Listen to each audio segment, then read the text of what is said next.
Okay, haha. You are in General Teaching Methods. And if you put in your title there, Physical Sciences, that's where we'll go with this. All right, so we're going to talk about the physical sciences. Okay, and I'll come up with an outline there as we go along. Very simple, really. I'll just give an introduction, then we'll talk about some different branches of science and then some problems. Okay, let me pray then and we'll get started. Father, thank you for your love for us. I ask that you bless us and you give us a good class time now, helping to convey this information in a way that would be thought-provoking and that you'd bless and help us to be the best teachers that we can. In Jesus' name, amen. Okay, opening question. And all of you are going to answer this. No, not for a quiz or anything. This is just outline. Take it easy. Out loud, I mean. Okay, here's the question. I'll start with you to get the memo that I don't like computers in my class. That's all right, I'll allow it. How do I know that you're not looking at her, or you're not emailing somebody else, you're not looking at her, or you're not, how do I know that? That's all I'm saying. That's why I don't like it. I'm sure you're right. I'm saying from my perspective, that's why I don't like it. But I will allow it because you didn't know beforehand, so that's fine. I've had problems with that in the past, that's why I say that. Okay, I digress. Here's the opening question. What is, I'll start with you, Tamar, right? Mm-hmm. What is the goal of science, in your estimation? Are you in secondary education? Nope. Elementary? Nope. What? Missions. Missions, okay. Well, I probably guarantee that you will be teaching. So, and the possibility of you teaching science is also pretty good. I'll get to all that in a minute. Okay, well, I'll defer for a minute. You think about it. What is the goal of science? Why do we study? In other words, why even bother with it? It's from the Christian standpoint. It'll warm me up a little bit. All right, from the Christian standpoint, why do it? Is that important? Let's just win souls and be done with it. To show how God works in the universe, in like nature, or even in like the simplest things of how things come together. So when we study science, we're studying God's creation. Therefore, we're studying about the Creator. And we're literally thinking His thoughts after Him.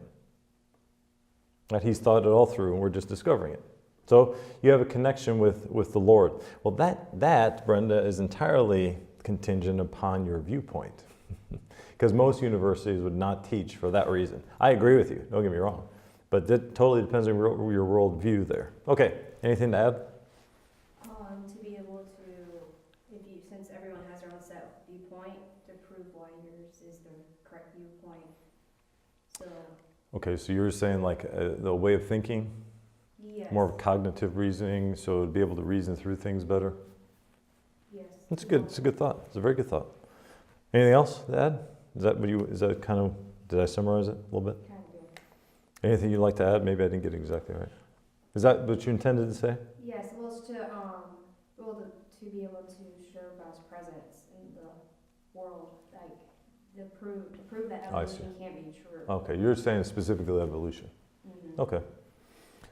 So we study science then and we realize that evolution is illogical and it is not a good basis for argument. Yeah, it's a good point, yeah. You've taken science before, right, obviously? No. I mean as a student. As a student, no. My mom never really taught me about Okay, you were homeschooled? Yeah. Okay. But did you take video classes or anything? No, we just took and checked books out of the library and learned from that. Okay, so that was some looking at it. Okay. Okay, and so you have thought about science before? Yeah, I have. Okay, all right, good. So let's jump from that. And this was how long ago? Was it a long time ago, or in other words, did you do it in high school? I don't think I covered it in high school. I think I covered it when I was going to Okay. elementary. So you were younger. Yeah. And when you looked at this and covered it, what were your thoughts? Just how in the world could people believe in evolution, because science shows clearly that there is a creator. Okay, yeah, good. So what we see there from your responses, okay, obviously we have a Christian viewpoint, which is fine. But there are reasons to study science, and a lot of you touched on those things, and there are very good reasons to study it. Okay, now, what is more I don't want to say important, but what is a higher authority? Experimentation in the scientific method or the Bible? You have to say Bible, right? You're in Bible college. Okay. All right, so now here's the thing. When what we experiment with seems to conflict with the Bible, do we throw that out and we go with the biblical authority or not? So that's the question. Now I'm touching on some philosophy. We're talking about philosophy. We'll get a little more concrete with the science thing, but we're just talking philosophy. Now I'll get into a little bit more of this when we get into physical science. But let me back up a little bit, okay? And so I just wanted to kind of put that in your mind. We'll get to that a little bit in a little bit, okay? A little bit more in a little bit. So let's talk about diversity in ministry, all right? Because this is going to have to do with it. Because like Tamar just said, she's in mission, so it doesn't even seem like to her. I'm not saying it was a wrong thing to say. It just doesn't. You can't see where maybe this has anything to do with it. Okay, well, let me try to bridge that gap. The ministry here is unlike most ministries in a lot of ways, but I'm just saying because of the size of it. Okay, it would be considered a pretty large ministry. So because of that, there are a lot of, the staff is a lot of people that work here, whether it be a teaching position or a pastoral position or secretarial, whatever it is. It's a pretty good amount of people that work here. Okay, I think you understand that. And so for somebody to work in the area that they were trained to work in is a pretty good possibility here because we have so many people.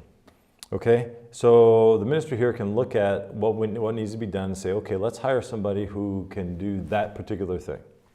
Okay, and that can be done. There's enough resources, enough money, enough different training that can be done. However, in smaller ministries, you do the same thing that a bigger ministry does, only it tends to be spread out among much fewer people. Okay, so if you have a Christian school, let's say you have a small Christian school, 20 kids. You get 20 kids in a Christian school. Everything that is done in this school is also done in that school. They still have to learn English and math and science. They still have to learn all those things. They still have to be exposed to all of it.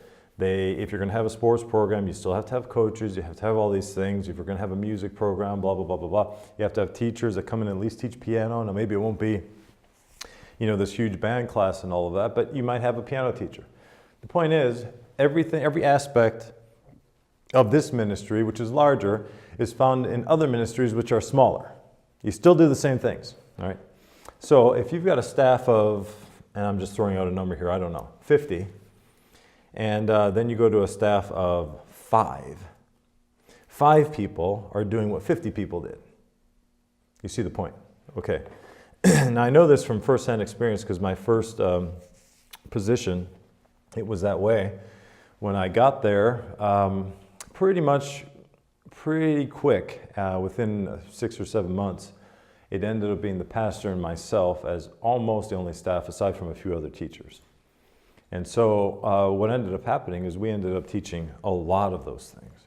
All right, my wife just had Andrew, our oldest. He was just a little baby. And we taught almost all of the high school classes, almost every single one. Now the situation was, I'm not going to go into all of it, but it kind of dictated. It didn't stay that way. It wasn't originally intended to be that way, but it ended up being that way. For the next year, they hired some more people. It wasn't that way anymore. But what I am saying is this, and I'm just letting you know that you will do things that you don't think that you will be doing, okay? And a lot of Bible colleges, I happen to know this because I've run into people, they tend to think, this is what I was trained for. Don't ask me to do this because I was trained to do this. Okay? We absolutely, in no way, shape, or form, can, side with that philosophy at all. What you do is you do whatever needs to be done. Okay? Something needs to be done, you do it. Okay? You don't have a lot of expertise and training in this, but you do it anyway. Okay? I wasn't trained in the bus ministry in Bible college. Therefore, don't ask me to do those things. I don't know how to do it. Okay, this is the idea. Another philosophy might be, okay, there's a need here. I'm going to learn how to do it, and I'm going to do the best I can by the grace of God, and you're just going to fill a position. Okay, that's the way it should be. So, as a result of that, you will be doing things you Don't think so. Now, it is necessary to fill a number of roles. You wear a lot of different hats. It's another way of saying it. I've taught now see, I've been in the ministry since 2000, going on 16 years. I've taught Bible, of course. I was trained in that, okay? But I've taught Spanish also, for obvious reasons. I've taught science. I've taught math. I've taught PE. And I've taught English to Spanish-speaking people. So I've taught all of them. I haven't taught speech. I've never done that, so thankfully. But all I'm saying is, how diversified is that? You're all the way from English to Spanish, and then all the way over here in Bible, all the way over here to science and math. Okay? I've taught every bit of it. So now, was I trained necessarily? Did I think that I would be teaching English? I hate English. I hated English when I was going through school. Couldn't stand it. But I ended up teaching it. So, okay. So you got to figure it out. All right, I remember this thing somewhere back there. Well, you stretch your mind out, you figure it out, okay, and you teach it. Thankfully, I was teaching it as a second language, so it wasn't as detailed as but still, I had to teach English. I remember filling in. You know what the worst class was that I filled? I just filled in, and it was just for a short period of time, one day, and I almost vowed I would never do something like that again, or I prayed that God would never put me in this position again. I had to fill in and teach kindergarten. That was the scariest thing I've ever done in my life. I stood in front of, here I am, graduated from Purdue and everything, graduated, blah, blah, blah, all that baloney. And here I am with a bunch of little kids. I can't even teach kindergartners. I stood in front of them, and I'm used to response, I say something, you respond. At least maybe a facial expression or something. There's a response there. They just look at you and blink. They just look right at you. And I remember looking at them and think, why aren't you moving? Why aren't you doing something? And then they look at you like you're really stupid because you don't know the process. See, in kindergarten, you don't move unless you're told to. You just sit there. And you might remember it. It was a long time ago for me. But anyway, so they didn't move, and I'm just used to, all right, let's skip all the middle things, just do it. And so then they're just sitting there looking at me. And they said, you're supposed to tell us to do it. And they're teaching me how to teach them. So I thought, you know what? But it was bad. It was bad. So I told that teacher, don't ever ask me to do that again. Okay, so, I did. Of course, I'm joking. But that was scary. I was sweating it bad, that one. But I was asked to do it. It happens, all right? Things happen. You don't have, and then here you have layers. Okay, let's just take science. We're talking about science. We have a number of people that can teach science. So this science teacher is sick. It's not that big of a deal in a bigger ministry for somebody just to fill in. It's not that big of a deal. Other people can do it. But in other ministries, that's not the case. You're going to be the one. So you get to the mission field. Is it likely that whether you're helping or whether you're, the missionary family, is there a good likelihood that you'll start a school? I will say this, in other countries, the Christian school is prevalent. In India, Christian school is huge. Now, when they say Christian school, they're talking about Catholic, but it's a private school. In China, Christian school is big. Now, they don't like Christianity. It's weird, but they want their kids to be trained. And even they know that the proper kind of training is, the Christian schools have that idea. They know that they teach them how to think, okay, as opposed to just this, this other baloney that's come out. So the likelihood of needing to educate is always, always, always there. It's a continual process, and we are stewards of that because God has given us His Word, and He's given us His commission, which, if you remember, Matthew 28 clearly spells out teaching in a number of places. So it is our ministry as Christians. We teach. It's what we do. If you're going out and giving somebody the gospel, you're teaching. If you sit down and disciple somebody, you're teaching. If you're showing them by example, you're teaching. The point is, that's a continual ministry that we have, and we're stewards of God's Word. We are responsible to teach. That's what we do. All right, so the likelihood of you teaching science, I'm telling you, is actually pretty good. So, and whether it is that you do it like your mom did, where you read books, the point is you're going to be guiding in some way. All right, so people usually, now let's back up a little bit. This is just introduction. Why didn't you put that here? Okay. So we're just doing the intro now. So I talked about diversity in ministry there. Now, let's talk a little bit about being more specific. People, when you choose now, saying what I just said, this is going to sound somewhat contradictory, but it's not actually. Because when you get into college here, although what I just said is true, you still have to pick a discipline, right? You still do. Yours is missions, right? That's what okay. Yours is math and science, right? Math and business. Math and business. History and business. History and business. Okay, so it's a pretty wide range here. Of all the things that you could have picked, we'll start with Brenda again. You picked math and business. So my question would be, why? Of all the things that you could have picked, why did you pick, let's do math. Why did you pick math? You could have picked English or something else. Why did you pick math? That's what God wanted me to do. And you were pretty good at math? Decent? Did you have a math teacher that you were fond of? Okay. So that helps probably. All right. When I grew up, my uncle had gone to Purdue and he was a mechanical engineer. So he influenced me, and it's something that I enjoyed. Also, my dad kind of channeled me that way. So that's why I picked that. All right. History, right? You said that? Why history? Oh, the business thing, but why history? I've always been good in history. It's always been intriguing. So you like history. Yeah.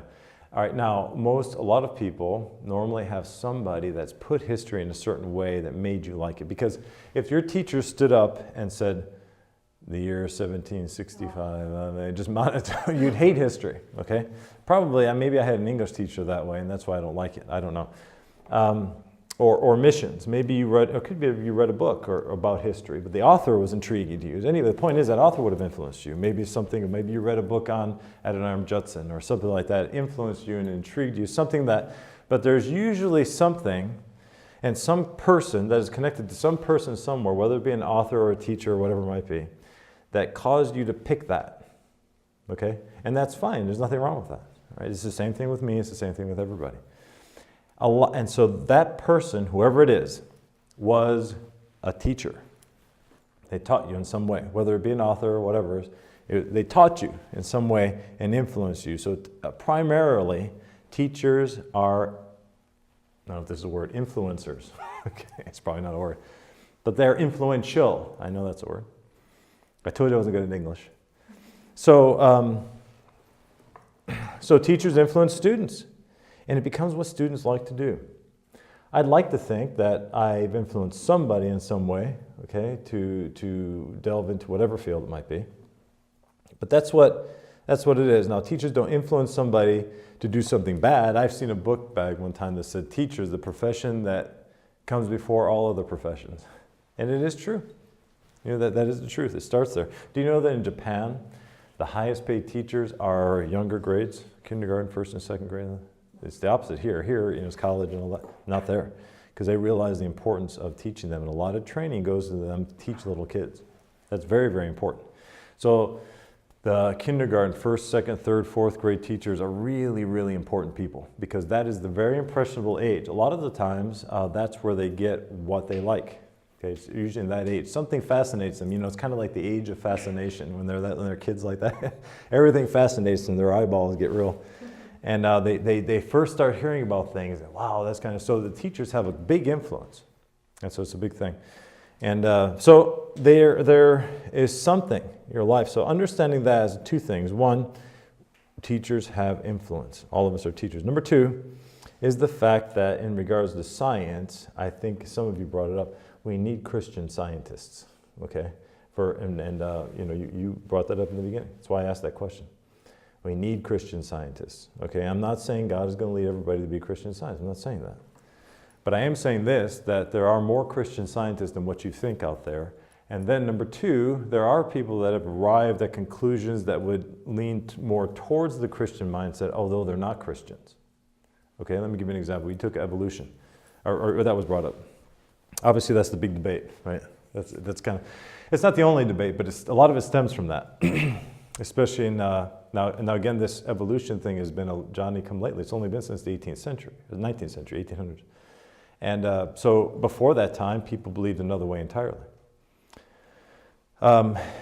So there's a man by the name of Richard Milton, and his book is in the library, I believe, and his book is called Dispelling the Myths of Darwinism.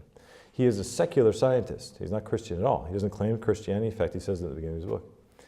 But the conclusions he came to, just by looking at the evidence logically, and I think that's what you said before, the logical basis, he came to the conclusion that what evolution says in these different areas cannot be.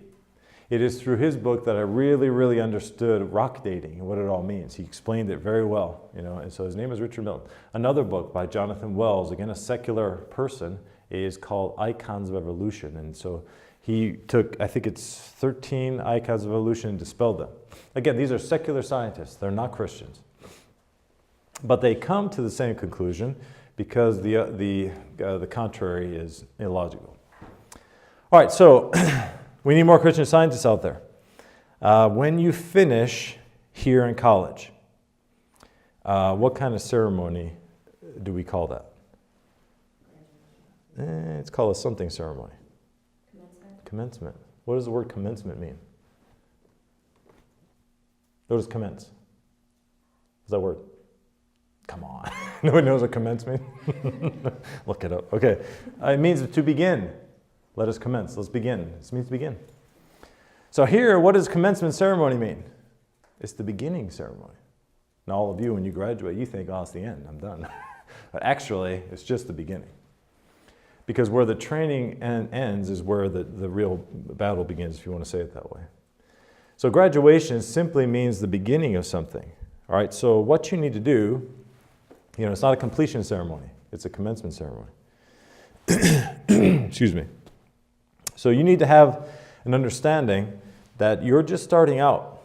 And so where you're going to end up and where whatever path God has you on leads, it will, to a large degree, revolve around teaching. What are moms? What are moms? They're teachers.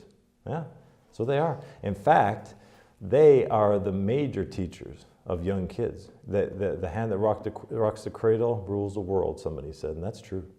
The role of a mother is extremely important, and unfortunately, the world has downplayed that role, and we see the consequences.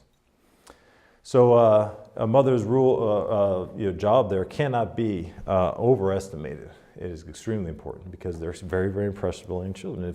And if they don't get what they need when they're very, very young, it's mom's fault. Okay, it's mom's fault. And so, but on the other hand, mom has such an influence that way.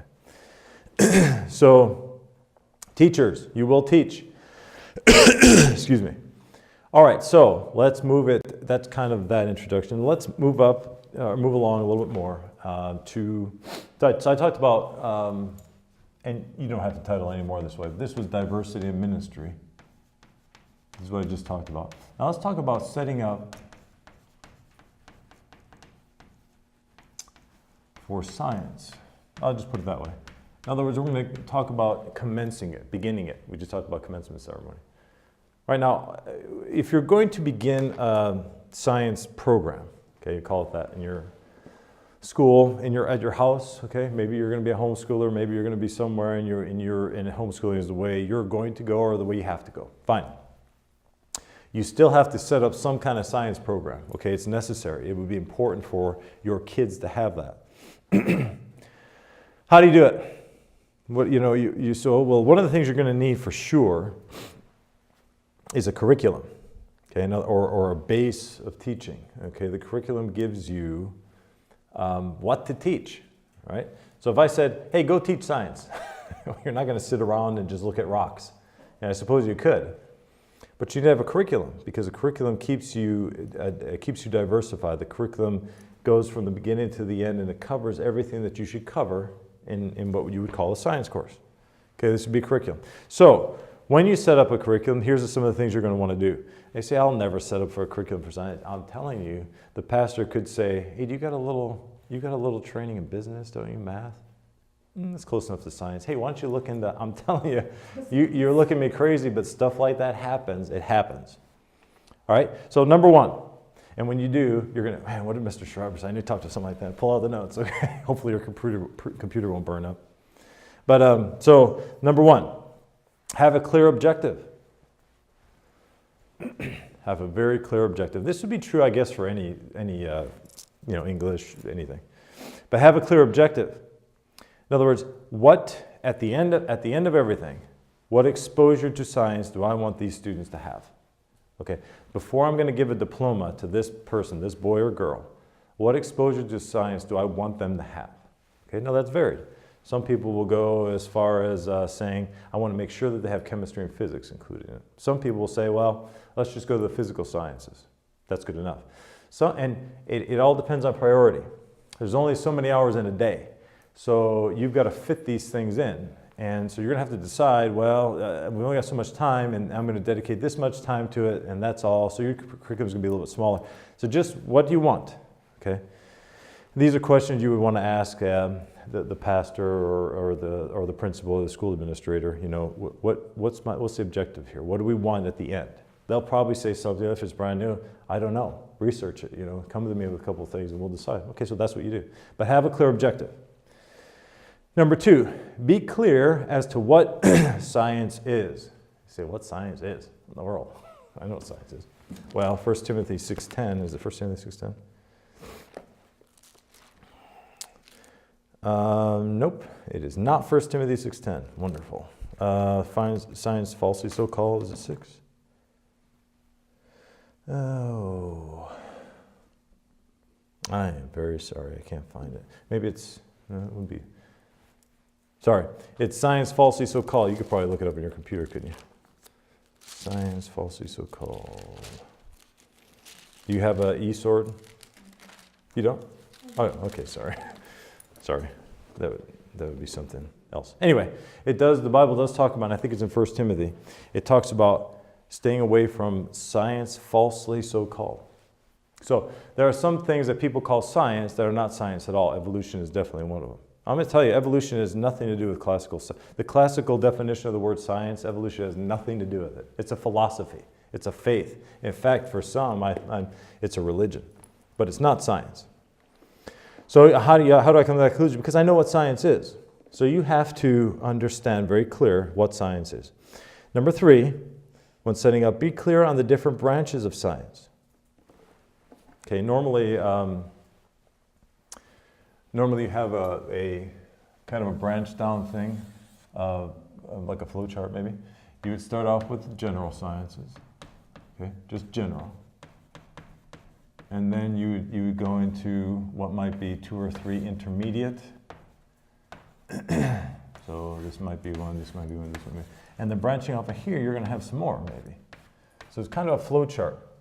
You have general science, and these would be teaching the younger kids about, if you go to the 3rd grade and get their science book, what topics does their science book cover? Well, everything, what we would call geology, even all of these things. Now, I may not even use those terms in that way, but it covers information among all the realm of science, everything. It's a general science course. It teaches a little bit about everything. Your intermediate science courses will be more specific. So instead of general science, you might have physical science, right? This is kind of what we're talking about. A physical science would be an intermediate science course. So it doesn't cover everything, but it covers the physical sciences, which would include physics and chemistry and that earth science, what they call, and geology. So it would cover these things, not geology. Other branches might be geology, might be that, okay, or astronomy, something like that, okay? And so that's the intermediate. And then within those branches, so within the branch of physical science, so I might have physical science here. Make that bigger. It's not my goal to give you all the things that are here. It's just to show you what it is, okay? So physical science. And then underneath physical science, you will have chemistry, physics. Okay, so this is kind of the flow.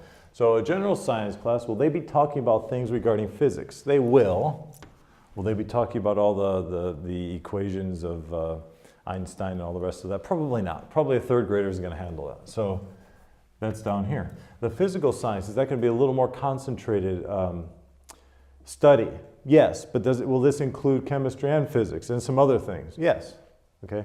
And then when you get here is when you get much more specific. And this is probably true in your college education when in the freshman year, all freshmen are in the same classes, right? Just everybody's in the same classes. So everybody takes the same thing.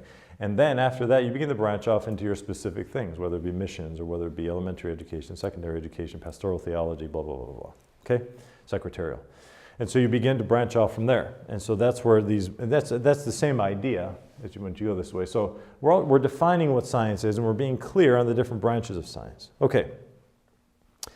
And then fourthly, understand the dangers of modern teaching in science.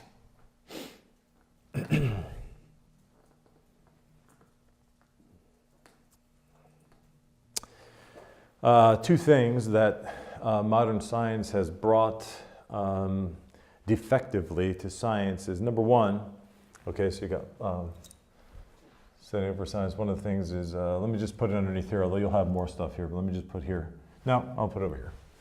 There's two things about modern science. Number one,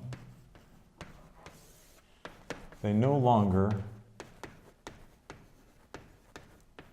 used the Bible as a basis.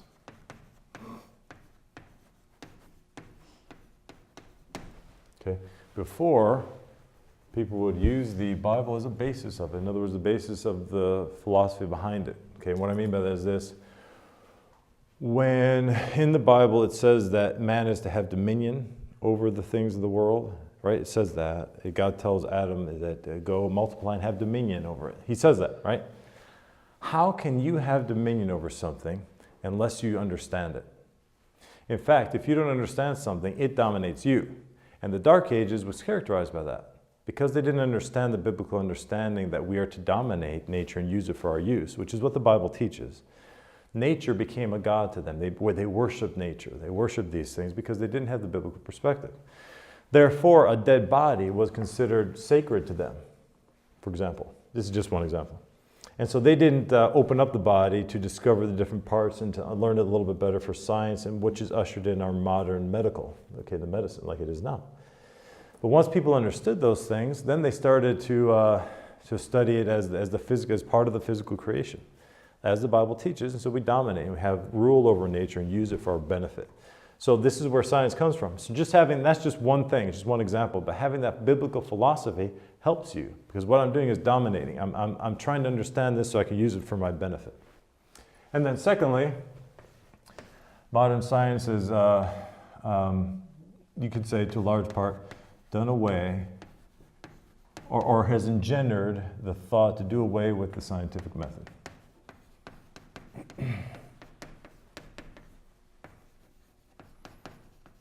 In other words, what modern science does is make conclusions based off of philosophy instead of experimentation. Okay, and to a large degree, that's because they dealt with things. Sometimes it's because they dealt with things that you could not experiment with. But then other times they would just imagine that it was this way and assume it to be true. Again, evolution is a very good example. All right, they assume evolution is true, and so they base all their conclusions off of that truth. Okay, well, and how do they come to that truth? Is there an experiment? Have they recreated creation or the beginning of the universe? They wouldn't say creation. Okay, have they recreated in a laboratory? Can we set up a laboratory where we recreate the beginning of the universe? Well, you can't. Okay, they've tried to. They said they've done it. They've made some proteins out of a couple of amino acids by shooting with electricity and all that. But it's nothing to do with it. Okay, so they come to that conclusion simply because they prefer to believe that evolution was true. Because the alternative to them is unthinkable. To believe that God created everything to them is unthinkable. So they just throw that out. And they choose then, you can choose either one. They choose this one, and they make their decisions based off of that. That has nothing to do with the scientific method. By the way, belief in creation has nothing to do with the scientific method either. You can't recreate creation. How can you do that, unless you can find somebody that can speak things into existence, there's no way to do that. Okay, it's impossible. So whether it be evolution or creation, both are accepted by faith. The difference is we will admit that, and they will not admit that. They will say that it's based on experimentation. That's not true. Okay, so they do with the scientific method. Now, so that's what you want to do when setting up for science there. You want to make sure that you're clear on those things. And then I'll just do this pretty quick. You may want to plan for labs. Okay. One of the things that that is particular about science is lab experiments, right? You know, or biology, you open up pigs and starfish and all the rest of that sort of thing. I don't know, but there's starfish upstairs there by my wife's office, so I assumed that they were going to open those up. I don't know. Anyway,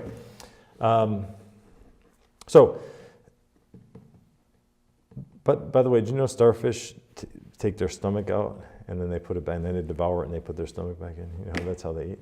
It's kind of an interesting thing. Anyway, so you can go open one up later if you want to. It's up there. So I'm kidding. But you want to plan for labs. Physics lab, chemistry lab, biology lab, whatever. Well, what does this all mean?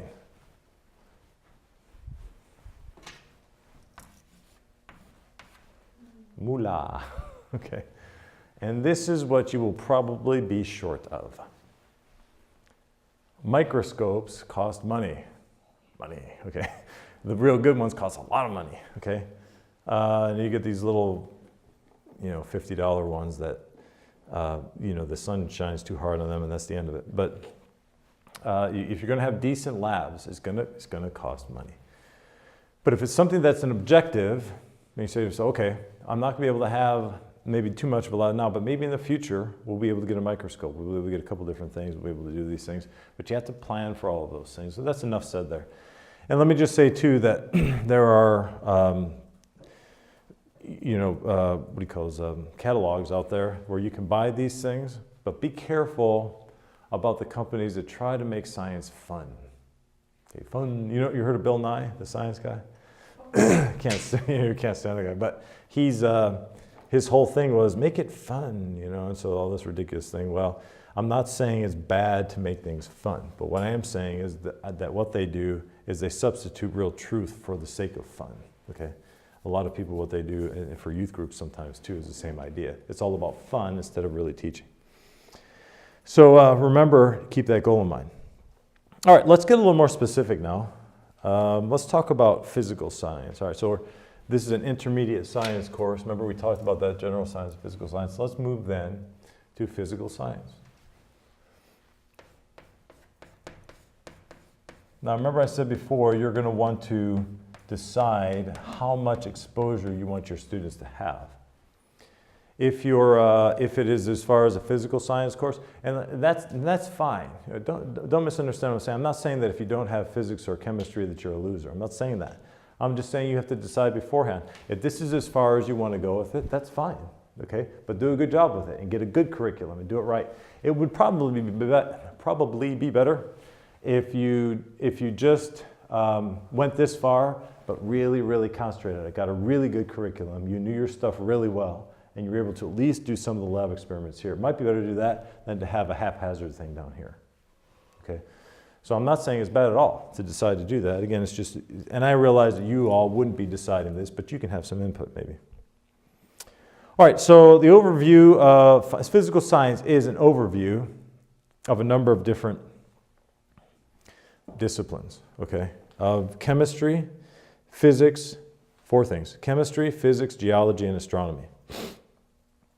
Those are the physical sciences: chemistry, physics, geology, and astronomy. So I could have had all those things here too. Right? Could have had those things, all that. I just didn't put them in here. Those would all be branches of that. So this is an overview, okay? In these general science classes, you'll cover more than astronomy and all those sort of things, but this you're going to be a little more specific, and this is what you're going to want to cover. Okay, so it's an overview of those things. A good place to, and this is, however, a very good place to teach evolution versus creation. A very good place.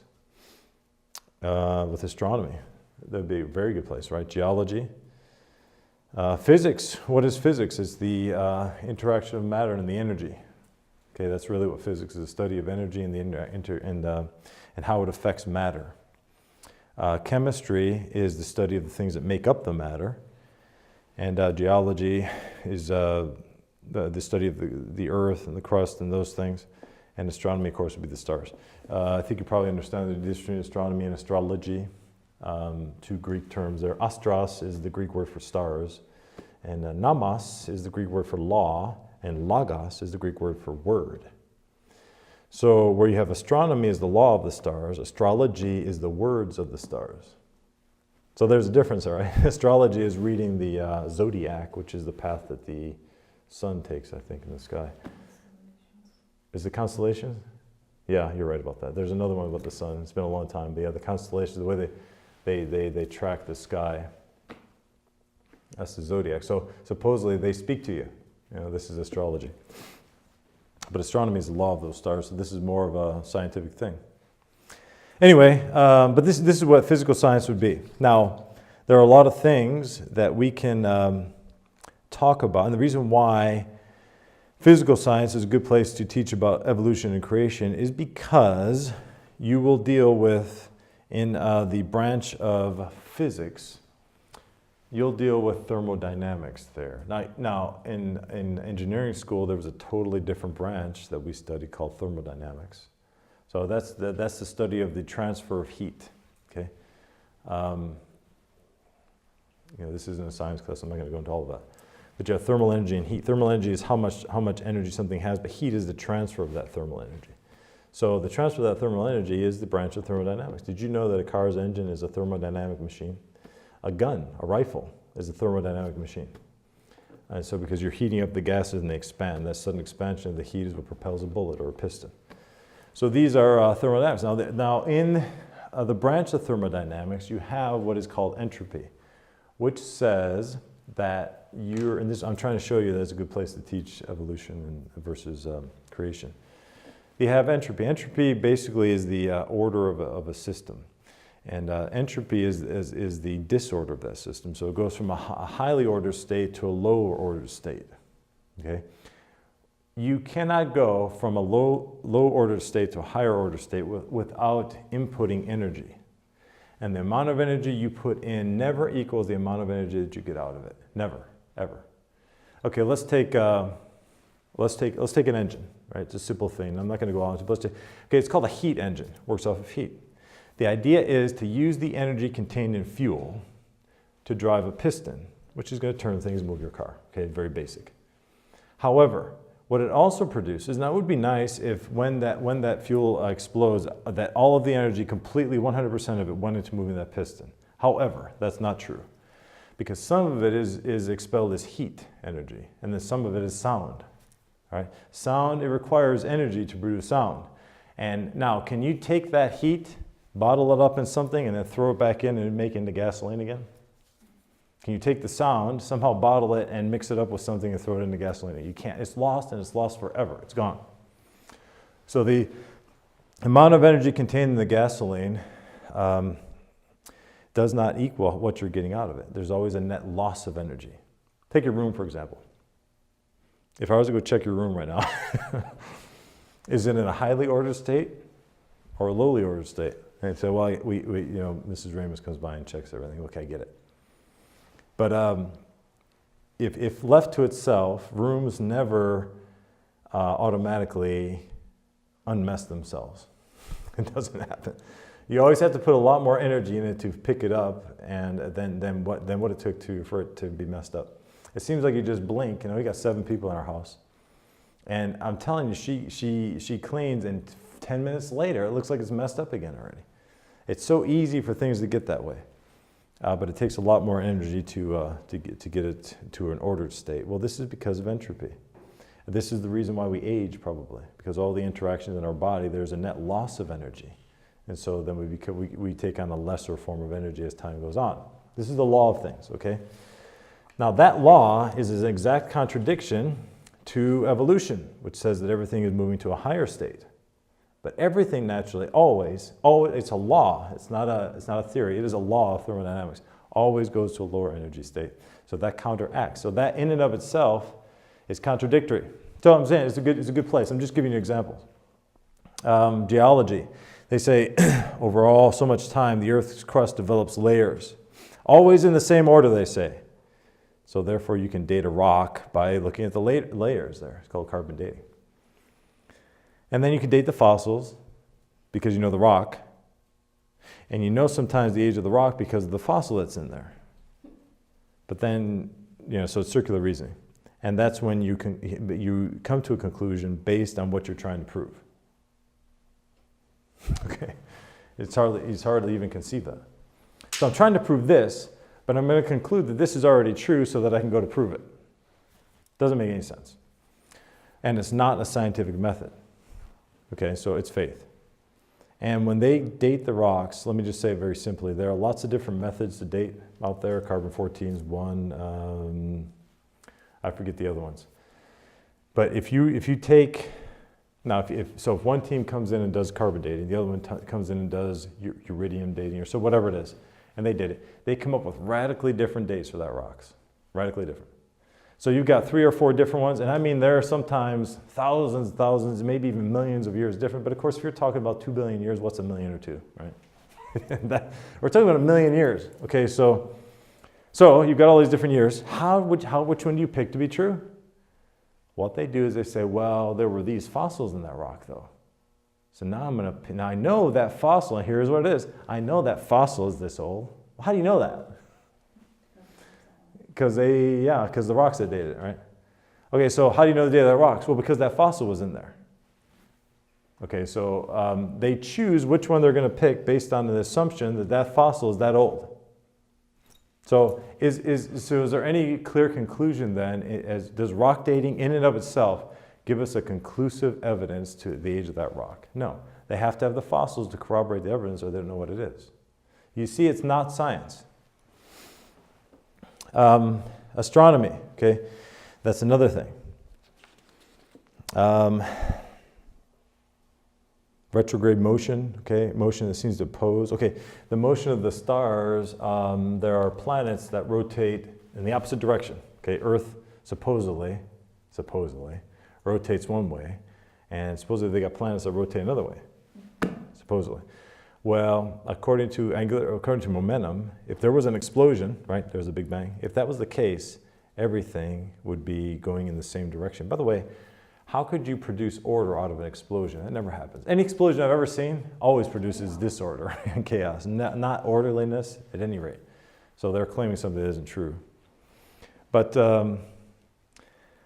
up to about 500 years ago, most Christians believed in geocentricity. Most did. Then along came Copernicus, who was a Catholic, and he said, no, the sun is the center and everything is revolving around the sun. So now we just accept it to be that way. Anyway, this is as far as I'll go. I am a Bible teacher, remember that? Okay.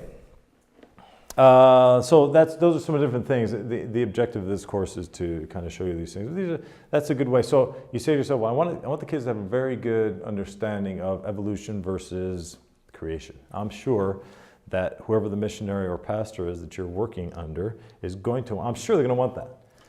Well, teaching science is an excellent way to do that. Okay, I think somebody mentioned that, or all of you did. Okay, but you want to do it right. Okay, you want to do it the right way. Chemistry. Let's talk about chemistry a little bit.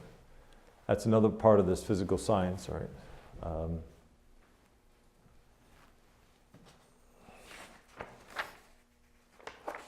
right, chemistry. Now, this deals with matter, interaction of matter. Okay. All right, now let me talk about an objective. Remember I said you want to have a clear objective. One of the objectives that you might want to have is that you want your students to be able to do pretty well in the ACT. That might be an objective.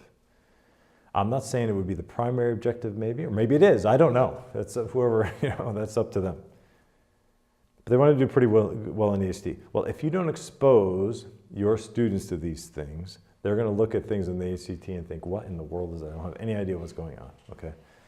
So if you want them to do well, because you want to open the door for them to be able to go into further studies, then you want to make sure that you expose them. That's a good reason to do it. It's a good reason to expose them to it. Okay, so sometimes your ACT scores will be lower because you were not exposed to some things. I'm going to keep that goal in mind. So the God isn't going to call everybody into the ministry. Okay, He's not going to. So there are going to be some people that are going to want to go on and be in the world and work. And so you want them to have you want them to have the opportunity at least to be able to further education and have a good job. Well, the ACT is the basis upon which acceptance in most colleges. So if you want to do pretty well on that, you're going to want them to be exposed to these things. So chemistry is going to be on there. So is physics. So is physical science. And so is evolution and all the rest of it. Now, chemistry then is something you're going to expose them to because of that, and then also it applies readily to technology. Okay? Chemistry is the science, you know, technology is the practical application of science, if you will, if you just want to put it that way. It's funny what people call technology nowadays, you know. People, when I say the word technology, what do you think of? You think of electronic things, right? But technology goes way, way, way beyond. You know that hydraulics is technology, robotics is technology, all of that. But we have this mindset that technology is only electronic things. Well, it's a huge gamut of things, okay? Hydroelectric power is technology. You know, simple machines are technology. The use of levers and screws and all of that is technology, all of it. And so that's a broad thing. But chemistry it readily applies to technology in areas such as material science. Okay, if you're going to, I'm just trying to show you where it's relevant. Let's say, you know, anything you make has to be made out of something. Okay, I'm going to make a car. Okay, can I make a car out of wood? I suppose you could. You could make it out of wood, okay, but you're going to have to use a particular kind of wood. It's probably going to be very heavy, and it's not going to be very cost-effective either, because you want to use wood. All right, what about aluminum? That doesn't. Well, aluminum is expensive, though. Okay, so you have to decide, right? Well, chemistry helps you see, because chemistry gives you the properties of wood, gives you the properties of aluminum, steel, whatever it might be. And so knowing these things helps, and it moves smoothly into that technology area. Okay, strength of materials, hardness. All of these things, that falls underneath the branch of chemistry. And then, also chemistry overlaps a lot with physics. There's an overlapping of these two, because physics deals with a material and then the energy and interaction, but chemistry is the science behind that material. So they overlap. Electricity, okay?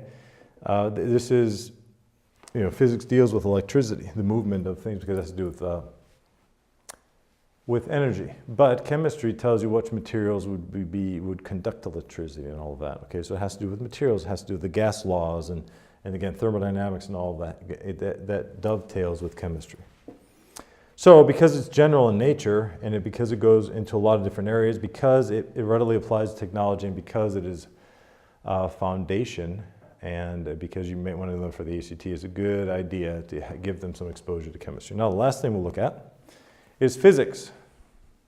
Okay, physics is the foundational science, what it's been called. It deals with matter and energy. Okay, because energy drives all matter, all interactions, etc., you want to make sure physics then is basic to all the other sciences.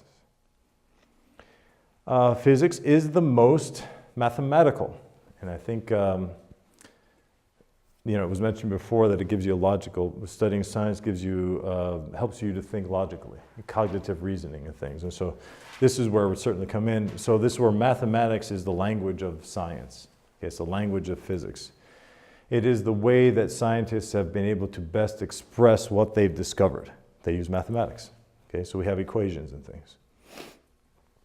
All right, so again, ACT, that's going to have a lot of physics in it. You want them to be exposed to that. It is very easily applied to technology, very easily applied to engineering.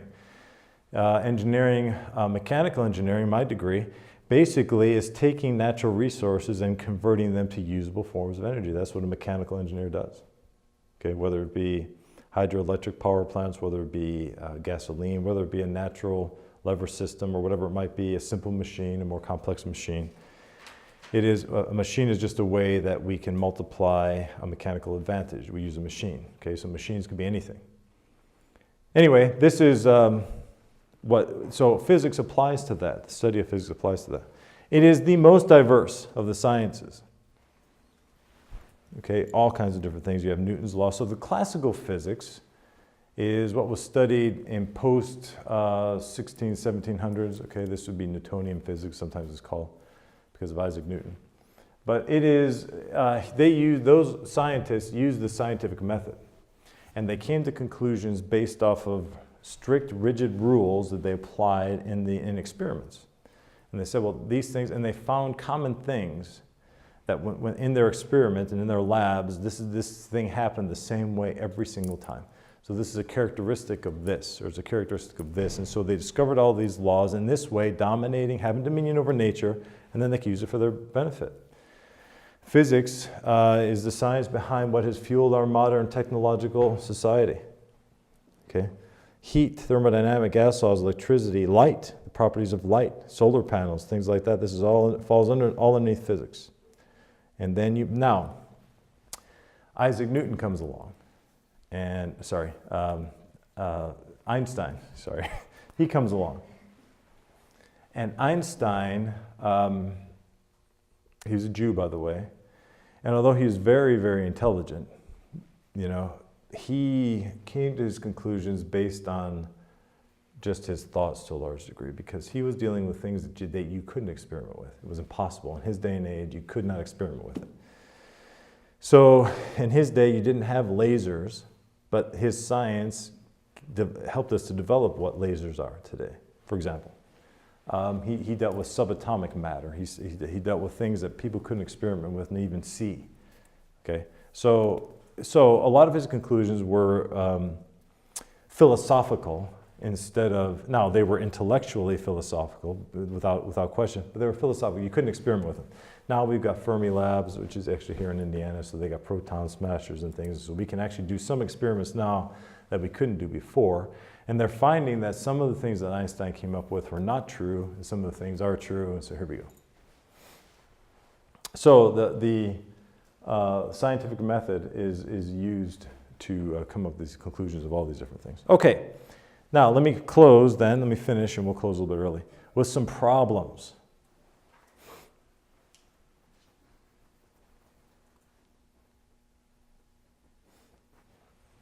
Okay. Now, I don't mean problems like it's horrible. I'm just saying these are things that you're going to have to keep in consideration and overcome. Number one, concepts build on themselves. Okay?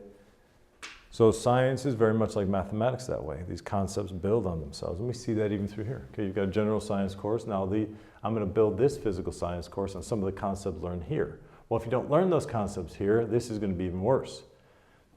Physics, chemistry, geology they go off or they build on the concepts learned here. Well, if you didn't learn those concepts here, it's going to be hard to make that jump. Is that a challenge for teachers? Yes, because you have to make sure that these students get what they need to get here and here, or you can never get to here. Which means you have to have a good standard of measurement. In other words, you have to test in such a way where it's going to tell you whether they've got it or not.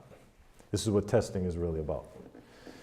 Okay, so I give the information. Have the students assimilated this information? Well, we give a test to see that. All right, so you're going to want to make sure that you do that, because now in some different courses, they may be able to move laterally to this course, and this one has nothing to do with that one, and this one doesn't, like history. History really doesn't build on each other.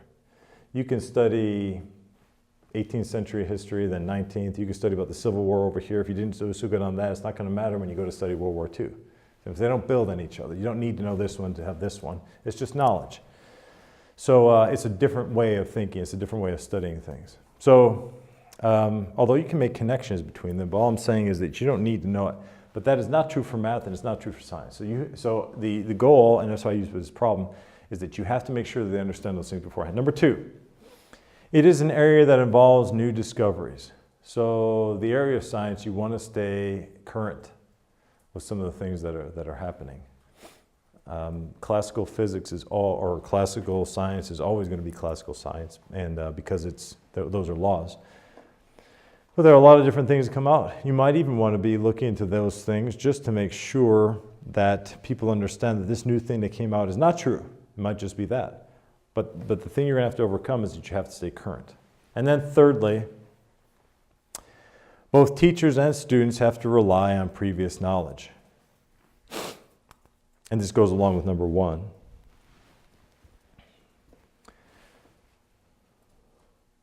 Okay, models change. In other words, when I say model, is the way that you look at things. Okay, you might model a atom, for example, but they move, they build on each other, they become more complex. Definitions evolve into concepts. Right? This is what we're talking about. So here you're definitely dealing not hardly even with definitions here. This would be heavily definition. But here you've got these concepts, but they're based on those definitions. This kind of goes along with number one. Those are some of the things that are challenges. Maybe I shouldn't name it problems, but more like challenges that are in a science course that may not be in some other courses.